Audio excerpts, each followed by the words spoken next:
India का नाम आते ही सबसे पहला जो फिल्म स्टार का नाम आता है वो आता है मिथुन चक्रवर्ती का। यस, मिथुन चक्रवर्ती। हाँ। भाई ये कुत्ता खड़ा है, ये ब्रेड भी दी थी उन्होंने, पर मैं ब्रेड इतनी खाता नहीं। ओ भाई रुक जा, इतना तेज भी बुड़का नहीं मारना भाई। तो यहाँ पे भी इंडिया जैसा कल्चर है। अभी ड्राइवर जो है दूसरे बंदे के पेमेंट करने लग रहा था, तो वो बंदा दूर से नहीं नहीं नहीं भाई मैं ही दूंगा मैं ही दूंगा। और ये गाड़ी यहाँ से कैसे ही चढ़ेगी, नहीं चढ़ेगी, उतारनी नहीं चाहिए थी यार। रोड सही थी, इतनी बुरी नहीं थी रोड, जितना इसने दिमाग लगा के नीचे उतार लिया ना।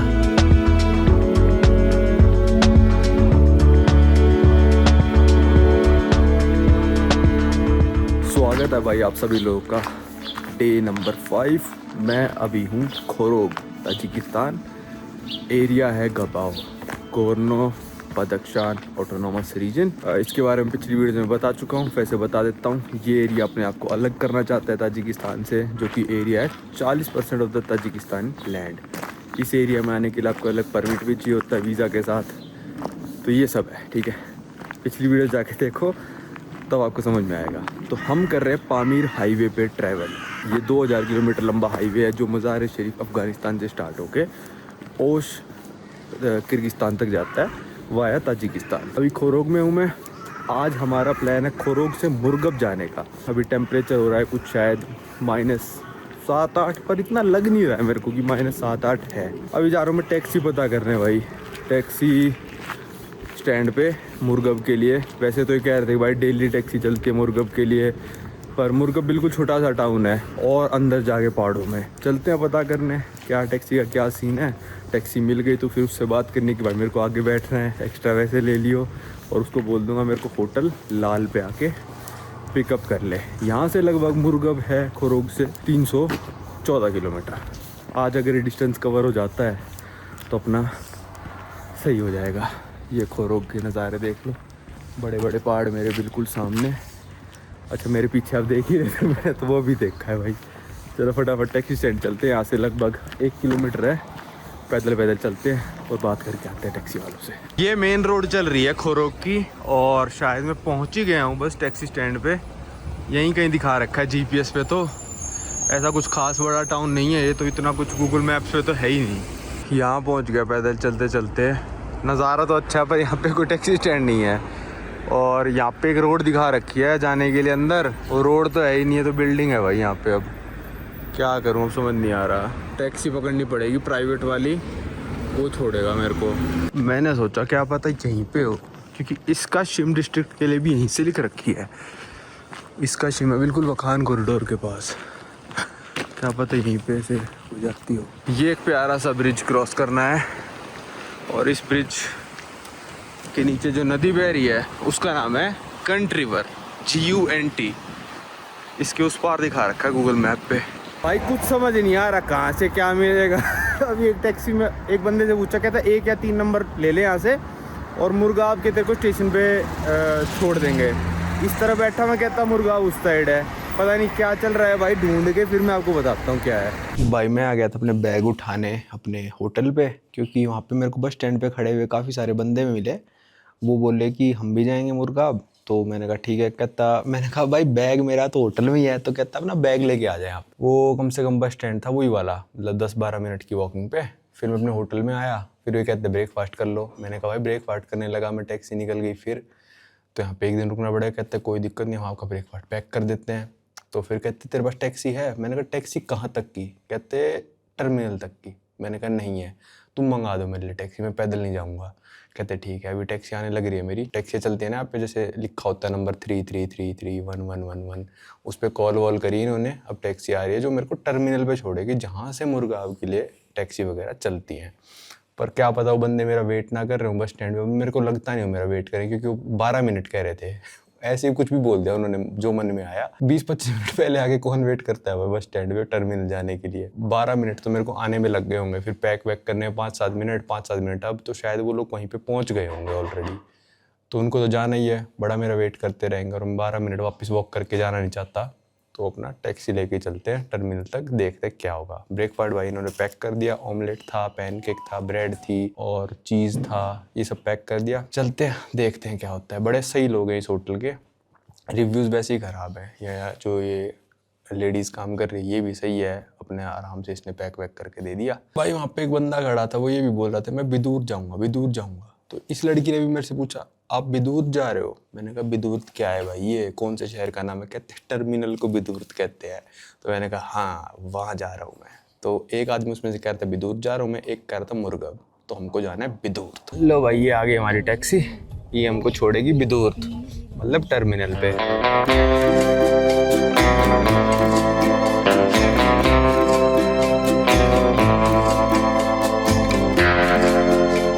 भाई यहाँ पे जितने भी मेरे को लोग मिले हैं ना, वो सबसे पहले पूछते हैं इंडिया या पाकिस्तान से। तो मैं कहता हूँ इंडिया से। तो इंडिया का नाम आते ही सबसे पहला जो फिल्म स्टार का नाम आता है वो आता है मिथुन चक्रवर्ती का। यस, मिथुन चक्रवर्ती।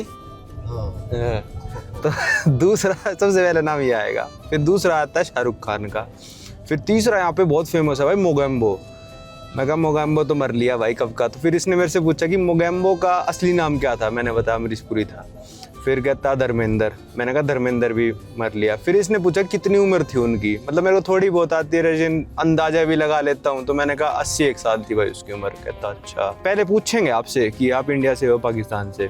तो मैंने इंडिया बोला। तो इन्होंने बोला कि और इंडिया को भी हिंदुस्तान बोलते हैं। तो वो बोलोगे ना आप, तो फिर ये समझ जाएंगे। वैसे तो यार इतने ब्लॉगरों ने अभी इन देशों में घूम घूम के बता ही रखा है कि हाँ यहाँ पे बहुत फेमस है, गाना भी आपको पता है जिमी जिमी यहाँ पे फेमस है।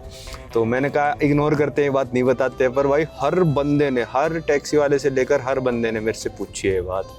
तो मैंने कहा आज बता ही देते हैं। ये अंकल जी होंगे आराम से 60-70 के करीब के होंगे, तो इनको तो पता ही होगा, वैसी बात है। भाई देखो यहाँ पे मीटर चलता रहता है फ़ोन पे, 10 से शुरू होता है मीटर, 16 पहुँच चुका है। हम उतना डिस्टेंस कवर कर चुके जो कल मैं आया था आपको फर्स्ट व्हीकल ऑन पामीर दिखाने ना, शायद उससे भी आगे आ गए मेरे को लग रहा है, पता नहीं, पर काफ़ी कर चुके। 3.4 किलोमीटर हम कवर कर चुके हैं। और यहाँ पे एल्टीट्यूड भी दिखा रहा है 2109 मीटर पे हम खरोग ना, 2109 मीटर पे है। तो शायद मुर्गाब के लिए जो टैक्सी चलती है काफ़ी बाहर से चलती है वो, तो सही है अपना, कोई नहीं 20-25 में पहुँच जाएंगे। पर अंकल जी गैस खुले होने चाहिए, मेरे पास 100 के ही नोट हैं। बेचारे परेशान तो नहीं करना चाहता, पर मजबूरी है मेरी भी।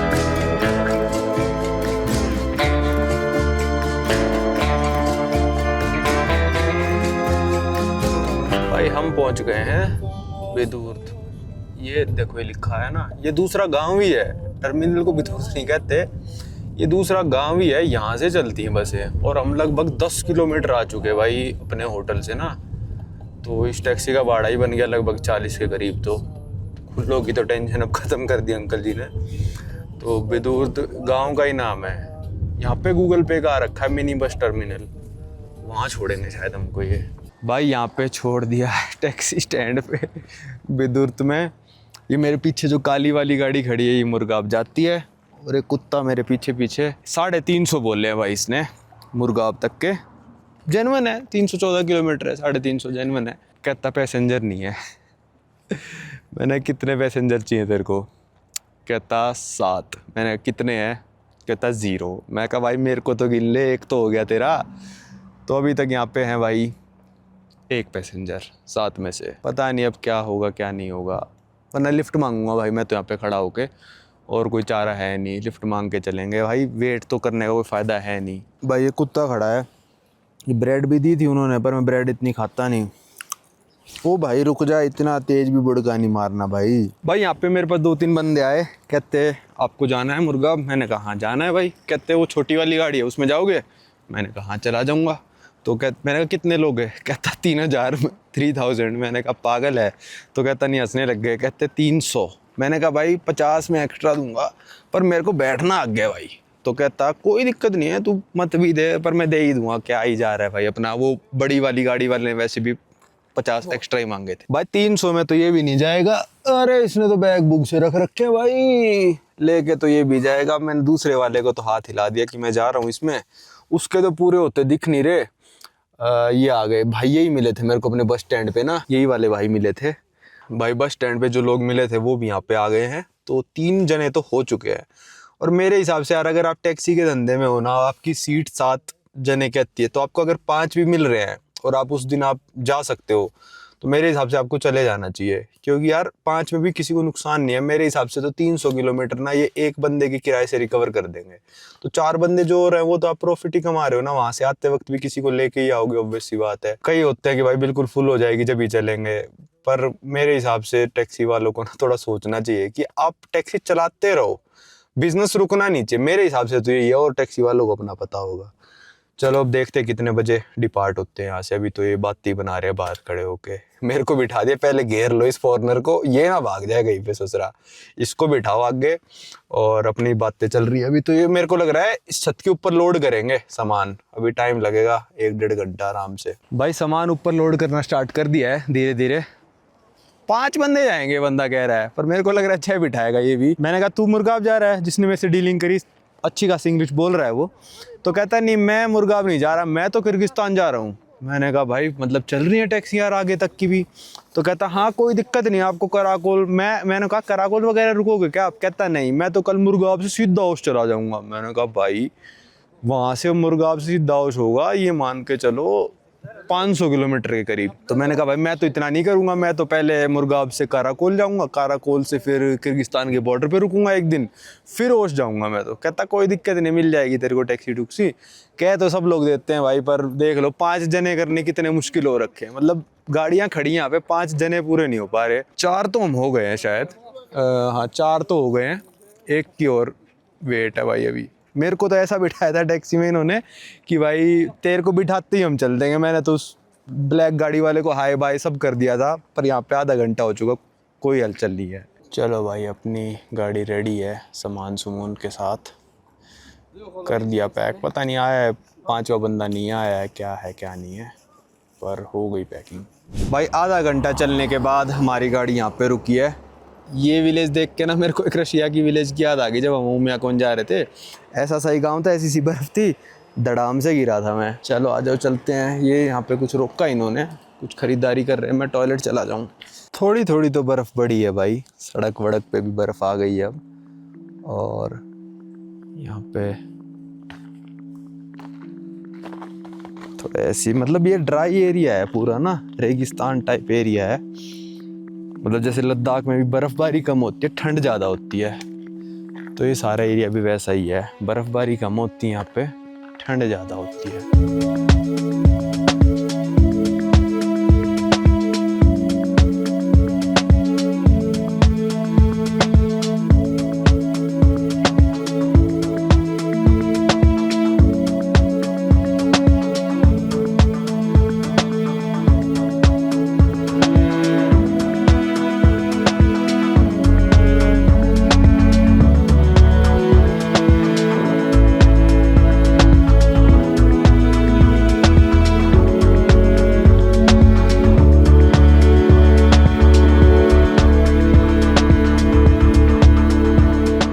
भाई यहाँ कहीं रुके हैं हम पेट्रोल भरवाने।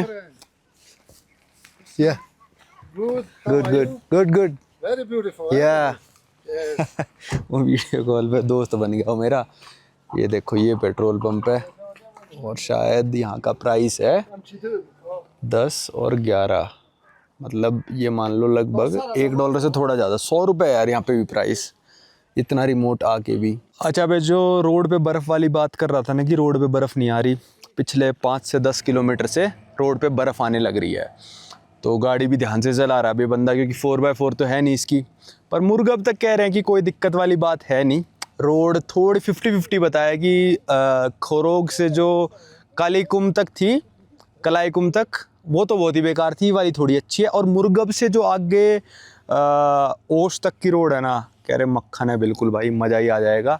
तो यहाँ पे अब देखो चारों तरफ हमारे बर्फ़ वाले पहाड़ हो गए। पहले तो कल तक थोड़े वैसे वाले पहाड़ थे जो ब्राउन कलर के ना, पर अब बिल्कुल ऐसे बर्फ़ वाले पहाड़ हो चुके हैं। भाई बहुत बड़ी टंकी है इस गाड़ी की, 10.4 के हिसाब से 533 का आ गया, और भरने लग रहे हैं अभी तो।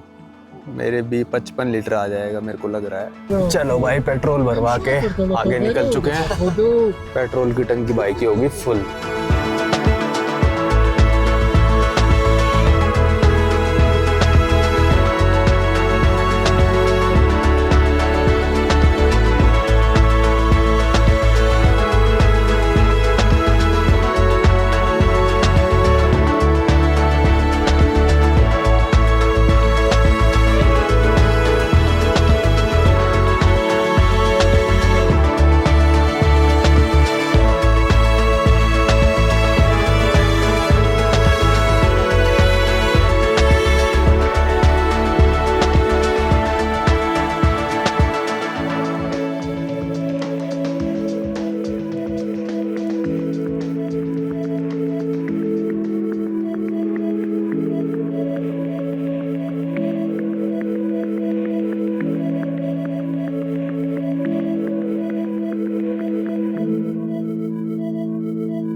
शायद भाई अराउंड 110 या 120 किलोमीटर हम कवर कर चुके हैं खोरोग से। 1/3 रास्ता, 1/3 से ज़्यादा ही हो गया। और यहाँ पे रुके हैं लोग लंच करने के लिए। 12:50 हुए हैं। अब आप देख सकते हो चारों तरफ सिर्फ और सिर्फ बर्फ़ वाले पहाड़ हैं। मेरे को तो इतना खास लंच वंच करना नहीं है, मेरे पास रेडी टू ईट है दो। वो जाके मुर्गब में बस गर्म पानी में डाल के बनाने हैं। 2 वेज बिरयानी है, मुर्गब के लिए रख रखे थे मैंने, वो तो सही है मेरे हिसाब से। तो रुक रुक के चलो भाई, अपना व्यू का भी इंजॉय ले रहा हूँ मैं। वैसे आगे निकल गए थे हम इस कैफ़े से लगभग 1.5 किलोमीटर। फिर इन्होंने डिसाइड करा, ये चारों पाँचों बैठ के कुछ ना कुछ डिसाइड करते रहते हैं। तो वापस मोड़ के लाए गाड़ी, कहते नहीं नहीं वहीं पे खा लेते हैं, वहीं पे खा लेते हैं। तो वापस मोड़ के लाए 1.5 किलोमीटर से। देखते हैं, मेरे हिसाब से 40-50 मिनट तो आराम से यहाँ पे रुकेंगे। ये रात हो जाएगी आज तो पहुँचते पहुँचते। चलो चलते हैं, देखते हैं, क्या पता मन करा तो कुछ खा लेते हैं। टॉयलेट सब जगह ऐसी ड्राई टॉयलेट है, अंदर बना नहीं सकते क्योंकि कोई सीवेज पाइपलाइन वगैरह तो कुछ है नहीं। तो टॉयलेट ऐसी अंदर। ऐसी छोटी छोटी मिनी वैन्स भी आ रही हैं। बर्फ़ पे चलाने की टेक्निक होती है, बस वो जिसको आ गई वो 4x2 की जगह छोटी गाड़ी भी चला पाएगा। वो देखो क्या जा रहा है। यहाँ के कुत्ते भाई बिल्कुल भेड़िए जैसे होते हैं, क्योंकि यार यहाँ पे टेम्परेचर इतना कम रहता है, इनको ये फर हो ही जाती है इतनी ज़्यादा ना। आराम से बर्फ़ पे सो रहा है, इसको कुछ पता भी नहीं चल रहा। चलो खाना पीना हो गया यहाँ पे। मैंने तो कुछ नहीं खाया क्योंकि ज़्यादातर यहाँ पे जो चीज़ मिलती है वो जैसे गोट मीट वगैरह ये सब मिलता है, वो खाने में इतना मेरे को वैसे ही मज़ा नहीं आता। इतना नॉन वेज नहीं खाता मैं। चिकन टिक्का मसाला वगैरह हो तो भाई खा भी ले बंदा। कोई नहीं, मैं तो अपना सामान लेके आया हूँ खाने का। मैंने बस चाय पी थी, उसके भी ये पैसे नहीं लेते। चाय चुए का ना कोई नहीं लेता यहाँ पे पैसे। मतलब अगर स्पेशली जाके आप पूरी केतली लेके पी रहे हो तो आपसे ले लेंगे, पर ऐसे सबके साथ शेयर करके पी रहे हो तो कोई नहीं लेता। और यहाँ पे भी इंडिया जैसा कल्चर है। अभी ड्राइवर जो है दूसरे बंदे के पेमेंट करने लग रहा था, तो वो बंदा दूर से नहीं नहीं नहीं भाई मैं ही दूंगा, मैं ही दूंगा। तो वो जाके दे के आया। फिर दोस्ती आ रही है इनकी। वरना वेस्टर्न वर्ल्ड में तो ये है कि तू अपना दे, तू अपना दे। यहाँ पे थोड़ा इंडिया वाला कल्चर है कि चल मैं दे देता हूँ, ये कर देता हूँ, है ना। चलो निकलते हैं। ओ भाई डरा ही दिया बिल्कुल वीडियो बनाते हुए। यहाँ आ गया ये बिल्कुल ही, देखो यहाँ लेट गया, कह रहा है मेरे साथ खेल लो। चल भाई बाय, नहीं खेल रहा मैं तेरे साथ अभी। यहाँ पूरी बर्फ़ जम जाती है, उतारनी थोड़ी ज़रूरी है।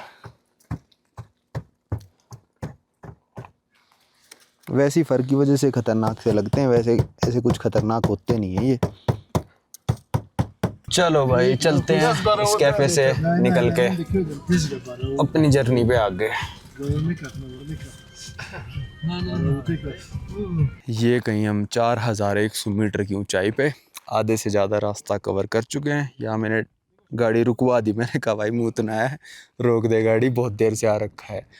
एक यहाँ पे कुछ लैंडमार्क सा भी आया है, ट्रांसलेट करना पड़ेगा, पता नहीं क्या है। और ये वाली जो बकरी है ना, ये मार्को पोलो वाली बकरी है। देखो इसके सींग ऐसे मुड़े हुए हैं। यहाँ पे फोटोग्राफी चल रही है। What is this written? Murgab City. Murgab city. Yes. Oh. This is Murgab City, very beautiful. This Marco Polo? What? Buç vere o zaman İngilizce biliyor musun? Ebix. Ebix. Yes. भाई पिछले 10 kilometre से इतनी गंदी road आ चुकी है, अगर खोखे वो मतलब क्या ही बताऊं। 5 की स्पीड भी नहीं पकड़ रही गाड़ी। पता नहीं आगे तक ऐसी होगी है क्या होगा। शीशा भी पूरा गंदा हो गया। पता मुझे asfalt. भाई मेन रोड से गाड़ी उतार दी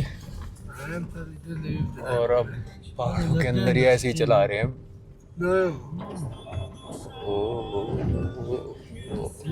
ये रोड पे ही ले ले, मैं तो कह रहा हूं। ऐसी 4x4 नहीं है ये।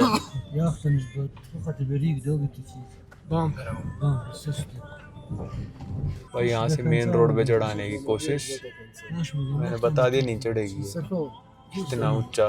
टाइम हो गया भाई, लगभग 5 बज गए और ये गाड़ी यहाँ से कैसे ही चढ़ेगी, नहीं चढ़ेगी। उतारनी नहीं चाहिए थी यार, रोड सही थी, इतनी बुरी नहीं थी रोड जितना इसने दिमाग लगा के नीचे उतार लिया ना। इतनी बुरी नहीं थी रोड, मतलब इजीली सही रोड थी यार मेरे हिसाब से। तो फालतू में नीचे उतारी।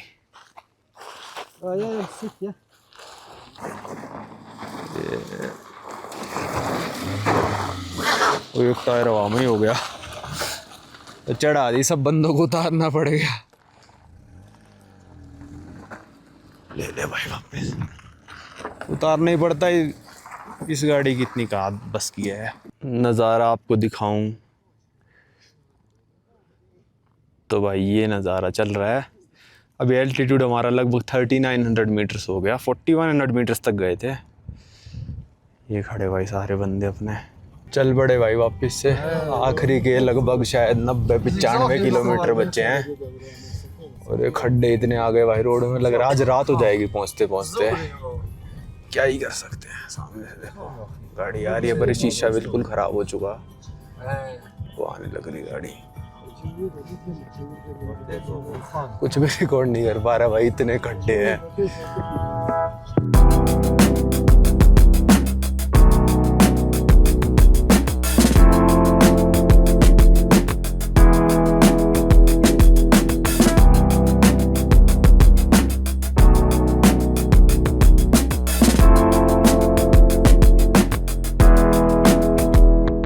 भाई यहाँ पहुँच गए थे हम मुरगाव। 2-4 बंदों को हमने ड्रॉप कर दिया पहले। अब मेरे लिए ये होटल ढूंढ रहे हैं इस टाइम पे। रात के बज गए हैं 8। 10 बजे चले थे भाई टैक्सी स्टैंड से। 10 घंटे लग गए 300 किलोमीटर आने में। इतनी घटिया रोड थी, मतलब पूरी घटिया थी।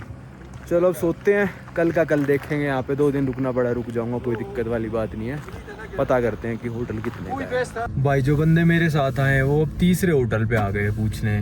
2 होटल्स ने तो मना कर दिया, पता नहीं क्या रीज़न था, मेरे को तो कुछ पता चला नहीं। पर ढूंढने की कोशिश कर रहे हैं ये कि होटल मिल जाए मेरे को, वरना अपने घर लेके जाएंगे। मैंने खुद से ही कह दिया कि होटल, वरना शायद इन्होंने तो मेरे से पूछा भी नहीं था, इनका घर ले जाने का प्लान था। पर मैंने कहा होटल किसी को परेशान करना है, देखते हैं मिल जाए तो होटल ठीक है। तो मैं सोच रहा हूँ कल ही निकल जाऊँ यहाँ से, ज़्यादा कुछ देखने का तो है नहीं। नज़ारे तो भाई रास्ते के ही हैं इस ट्रिप के सारे। लो भाई अपना बैग भी सही सलामत यहाँ पे पहुँच गया। अभी बताता हूँ क्या क्या हुआ। होटल मिल गया है, अभी बताता हूँ आपको। बैग वैग लेके इनकी पेमेंट करके टैक्सी वालों की। भाई यहाँ पे ये कमरा मिला है। यहाँ पे सबसे स्पेशल है ये अंगीठी। इसमें ये कोयला सा डालते रहते हैं, पर पूरे रूम में थोड़ी सी बदबू है, इतनी ज़्यादा नहीं है, थोड़ी बहुत है। फिर मैंने इनको ये दिखाया कि भाई इसको ना गर्म पानी में डालना है मेरे को, और 3 से 5 मिनट के बाद इसको फिर खा सकते हैं। ये क्या दिया था, घर वालों ने दिया था वेजिटेरियन बिरयानी। तो ये खा लेंगे आज और सो जाएंगे। भाई इनको समझाया कि बड़ी कटोरी चाहिए, अभी तक ये बड़ी कटोरी नहीं लेके आए। इसमें फिट ही नहीं आ रहा। वैसे तो उबलते हुए पानी में करना होता है, पर कोई नहीं, इस छोटे वाले भी कर लेंगे। भाई अभी आंटी देखी वो, मैंने कहा चलो इसमें अपना ये रेडी टू ईट डाल के गर्म पानी डाल देता हूँ। वैसे तो उबालना होता है। वो कहते उसमें तो हाथ धोने हैं। तो मैंने कहा भाई इससे बड़ा बाउल तो ले आओ। कहते इससे बड़ा है ही नहीं। मैं कहा भाई तुम खाना किस में बनाते हो, उसमें बना दो भाई मेरा ये। भाई रात को पहुंच गया था मैं मुरगाव। जो बंदे आए थे मेरे साथ, जो इंग्लिश बोल रहा था, काफ़ी सही बंदे थे। उन्होंने क्या करा ना, यहाँ पे आए तो मैंने कहा कितने देने होटल वाले को। कहता 100। मैंने कहा 100? मेरे को भी यकीन नहीं हो कि 100 देने हैं। तो कहता 100 तो मेरे हैं, ऐसे कहता 100 मेरे, 200 होटल के हैं। कहता मैंने अंदर जाके चपड़ करी उस चीज़ के 100, ठीक है। फिर मैंने कहा अच्छा 100 तेरे, 200 होटल वालों। कहता नहीं। कहता 200 होटल वालों के थे, पर मैंने अंदर जाके चपड़ करी, इसलिए उन्होंने 100 कर दिया। तो तेरे को 100 ही देने उनको, मेरे को कुछ नहीं देना है। मैंने कहा यार कितने सही बंदे हैं। रात को इतनी ठंड में घूमने लग रहे थे, मेरे लिए -22-23 यहाँ पे होने लग रहा है, और फील हो रहा है यहाँ पे। मतलब यार -22-23 वाली फील यहाँ भी नहीं आ रही। मतलब ऐसा लग रहा है कि हाँ -12-13 होने लग रहा हो, पर मतलब 22-23 वाली तो फील नहीं आ रही। खैर मुरगाव सिटी आपको थोड़ी बाहर चल के दिखाता हूँ। वैसे तो यहाँ से अब निकलना ही पड़ेगा मेरे को। यहाँ पे फ़ोन के नेटवर्क वगैरह कुछ भी नहीं आ रहे। एक नॉर्मल सी मतलब गांव टाइप ही है, ऐसे घर बने हुए हैं कच्चे से। और बस चलो आ जाओ, थोड़ा बाहर चल के आपको दिखाता हूँ। चलो भाई वीडियोस तो छोटी बन रही हैं क्योंकि कुछ ज़्यादा दिखाने को है नहीं, तो इस वीडियो को रखते हैं यहीं तक। करते हैं अपने नए दिन की शुरुआत, देखते हैं आज हमारे साथ क्या होगा।